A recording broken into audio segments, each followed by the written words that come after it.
વડાપ્રધાન નરેન્દ્ર મોદી આજે ઝારખંડના પ્રવાસે છે. તેમણે સિંદરી ધનબાદ ખાતે હલ ફેક્ટરીનું નિરીક્ષણ કર્યું. 8,939 કરોડના ખર્ચે સ્થપાયેલી નવી ખાતરની ફેક્ટરી દેશને સમર્પિત. આ ઉપરાંત પીએમએ ઝારખંડમાં 35,700 કરોડ રૂપિયાની વિવિધ યોજનાઓનું ઓનલાઈન લોકાર્પણ અને શિલાન્યાસ કર્યું. ગોરખપુર અને રામાગુંડમ ખાતે ખાતરના પ્લાન્ટમાં પુનરુત્થાન પછી સિંદરી ખાતેની એચઆરએલ ફેક્ટરી દેશમાં પુનર્જીવિત થનારો ત્રીજો ખાતર પ્લાન્ટ છે.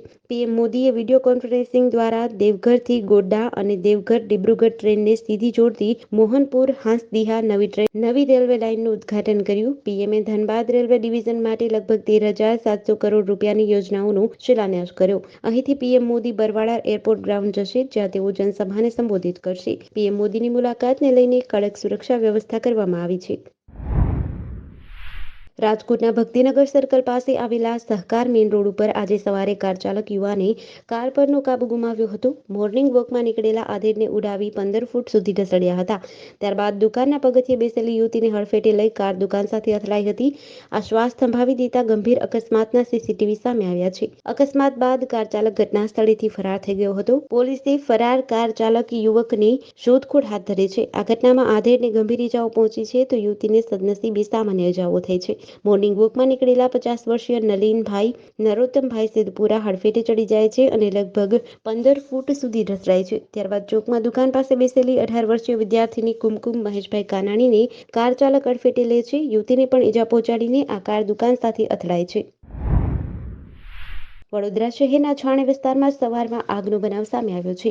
જીએસએફસીના મેઇન ગેટ સામે ગેરેજમાં અચાનક આગ લાગતા અફરાતફરી મચી હતી. આ બનાવને લઈને તાત્કાલિક ફાયર વિભાગની ટીમ ઘટના સ્થળે પહોંચી આગ પર કાબુ મેળવવા પ્રયાસો હાથ ધર્યા હતા. શહેરના છાણે વિસ્તારમાં આવેલ જીએસએફસીના મુખ્ય ગેટની સામે આવેલ હિન્દુસ્તાન ગેરેજમાં અચાનક આગ લાગી હતી, જેને લઈ વડોદરા ફાયર કંટ્રોલમાં કોલ કરતા તાત્કાલિક ઘટના સ્થળે ફાયર વિભાગની ટીમ પહોંચી હતી અને સાથે જ જીએસએફસી ફાયર વિભાગની ટીમ પણ પહોંચી હતી. આગ પર હાલમાં ફાયર વિભાગે સંપૂર્ણ કાબુ મેળવી લીધો છે. આ ગેરેજમાં આગ શોર્ટ સર્કિટના લીધે લાગી હોવાનું પ્રાથમિક અનુમાન છે. આગ એટલી વિકરાળ હતી કે રિપાવરિંગ ગેરેજ માલિકને લાખોનું નુકસાન થયું છે. સદનસીબે કોઈ જાનહાનિ થઈ નથી.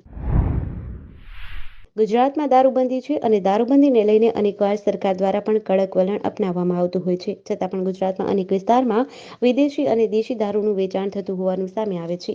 ગેરકાયદેસર દેશી અને વિદેશી દારૂથી અનેક લોકો તેનો ભોગ બન્યા છે. ત્યારે આજે તો ગુજરાતના સુપ્રસિદ્ધ યાત્રાધામ અંબાજીની મેઇન બજારમાં જ દેશી દારૂનું ખુલ્લેઆમ વેચાણ થઈ રહ્યું છે. જે બાદ મારામારીના દ્રશ્યો પણ સર્જાયા હતા.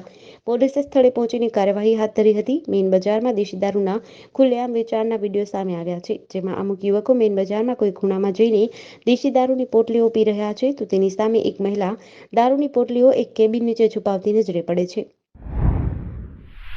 નવો મહિનો એટલે કે માર્ચ મહિનાની શરૂઆત થઈ ચૂકી છે. આ સાથે ઘણા ફેરફારો પણ થયા છે. આ ફેરફારો તમારા જીવન અને ખિસ્સા પર અસર કરશે. આજથી 19 કિલોના કોમર્શિયલ ગેસ સિલિન્ડર પર 25.50 રૂપિયા મોંઘા થયા છે. જો તમે ફાસ્ટેગનું કેવાયસી કર્યું નથી તો ફાસ્ટેગ આજથી ઇનેક્ટિવ થઈ જશે.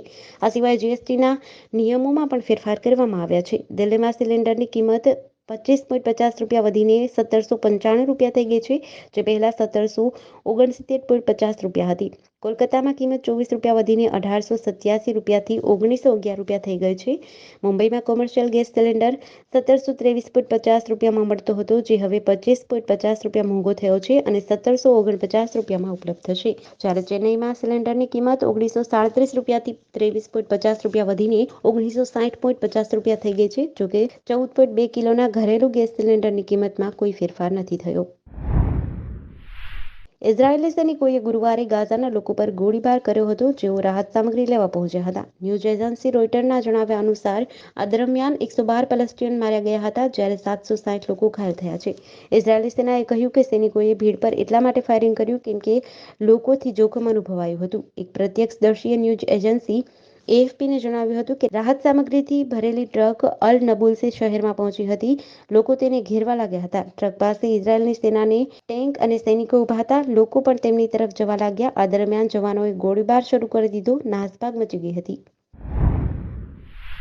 તાલાલા પંથકના હિરણ નદીની કેનાલની સુવિધાવાળા બોરવાવ ગીર, વીરપુર ગીર, પીપળવા ગીર, ગલિયાવડ, ગુંદરણ ગીર, તાલાલા ગીર, ઘુંસિયા ગીર, ત્રામણવા, ગુણવંતપુર સહિતના 9 ગામોને ઉનાળુ ફસલ માટે કમલેશ્વર ડેમમાંથી પાણી આપવાનું શરૂ થતાં ખેડૂતો ખુશ થઈ ગયા છે. સિંચાઈ વિભાગના કાર્યપાલક ઇજનેર એપી કલસરિયાની ઉપસ્થિતિમાં તાલાલા તાલુકા સિંચાઈ સલાહકાર સમિતિની અગત્યની બેઠક મળી હતી, જેમાં આ વર્ષે પણ કમલેશ્વર ડેમમાં પૂરતા પ્રમાણમાં પાણીનો જથ્થો હોવાથી ઉનાળુ પિયત માટે ડેમમાંથી ખેડૂતોની માંગ પ્રમાણે 6 પાણી આપવા નિર્ણય લેવામાં આવ્યો છે. જે અંતર્ગત ખેડૂતોની માંગણી પ્રમાણે ક્રમશઃ ઉનાળુ ફસલ માટે 6 પાણી આપવાનું શરૂ થયું છે. કમલેશ્વર ડેમમાં પાણીથી તાલાળા પંથકના 9 ગામના 231થી પણ વધુ ખેડૂતોની અંદાજે 250 હેક્ટર વાવેતર કરેલ કઠોળ, શેરડી તથા ઘાસચારા વગેરે ઉનાળુ ફસલ ઉપરાંત કેસર કેરીના બગીચાને અમૂલ્ય લાભ મળશે. વડોદરા જિલ્લાના ડભોઈ તાલુકાના કરાલીપુરા ગામે ગત રાત્રે મકાનની દિવાલ ધરાશાયી થતાં બાજુના મકાન પર પડી હતી. આથી મકાનમાં સૂઈ રહેલા 65 વર્ષીય વૃદ્ધ કાટમાળમાં દટાયા હતા. જોકે ઘટના સ્થળે જ તેમનું મોત નીપજ્યું હતું. આ બનાવને લઈ પોલીસે વધુ કાર્યવાહી હાથ ધરી છે. કરાલીપુરા ગામમાં કાચા મકાનમાં રહેતા 65 વર્ષીય મેણાભાઈ જીણાભાઈ વાસવા મકાનમાં સૂતા હતા. એ દરમિયાન અચાનક જર્જરિત કાચા મકાનની દિવાલ તેના મકાન પર પડતા મકાન ધરાશાયી થયું હતું. ત્યારે મકાનમાં સૂતેલા મેણાભાઈ કાટમાળમાં દટાઈ જતા તાત્કાલિક ગ્રામજનો દોડી ગયા હતા. પોલીસે તાત્કાલિક ઘટના સ્થળે પહોંચી ગ્રામજનોની મદદથી તેમને કાટમાળમાંથી બહાર કાઢવાની કામગીરી હાથ ધરી હતી. નવસારી શહેરને અડીને આવેલા સિસોદરા ગામ પાસે આજે વહેલી સવારે એક અકસ્માત થયો હતો, જેમાં કન્યા શાળાની સ્કૂલ વાન એકાએક પલટી મારી ગઈ હતી, જેમાં એક વિદ્યાર્થિનીને સામાન્ય ઈજા થતાં સારવાર માટે ખસેડાઈ હતી. સિસોદરા ગામની કન્યા શાળામાં વિદ્યાર્થીઓને લઈ જતી મારુતિ વાનમાં 10 જેટલા વિદ્યાર્થીઓ હાજર હતા, જેમાં એક્સેલ તૂટી જવાના કારણે વાન પલટી જતા સદનસીબે માત્ર એક જ વિદ્યાર્થીને સામાન્ય ઈજા થઈ હતી, જેને હાલ સારવાર માટે ખસેડાઈ છે. વાનનું એકાએક એક્સેલ તૂટી પડતા તે પલટી મારી ગઈ હતી. જોકે તેમાં રહેલા 10 જેટલા વિદ્યાર્થીઓ સુરક્ષિત બહાર આવ્યા હતા. અકસ્માતથી વાનનું કચ્ચરઘાણ વળી ગયું હતું. ગ્રામ્ય પોલીસે આવીને અકસ્માતની નોંધ કરવા સાથે વાનને રસ્તા વચ્ચેથી ખસેડીને દૂર કરી હતી.